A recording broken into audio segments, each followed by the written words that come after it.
iblis Allohni Rob ekanligini tan olgan, aziz ekanligini tan olgan, yaratuvchi ekanligini tan olgan, lekin amali bo'lmaganligi uchun, itoati bo'lmaganligi uchun u layin bo'lib ketaverdi.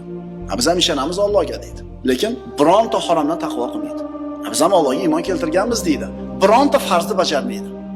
Bu odamning iymoni iblisiy iymon emasmikan? Oyatni qarang. Astagfirullah. Qala fa bi'izzatika la ughwiyannahum ajma'in.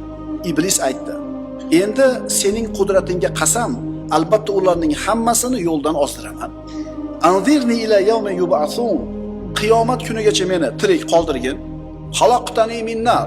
Xalaqtani minnar. Meni olovdan yaratding. Yaratganini tan olyapti. Qiyomatda qayta tirilishini tan olyapti. Azizligini, robligini tan olyapti, lekin itoat qilmayapti, amal qilmayapti. Shuning uchun birodarlar, biz Alloh taoloning valilaridan bo'lishimiz uchun bizning ikkita narsa bo'lishi kerak ekan. Iymon va taqvoli amal. Shunda biz vali bo'lishimiz mumkin.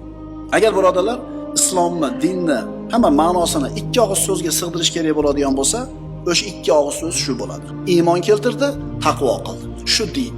Ishonishingiz o'zi kifoya qilmaydi.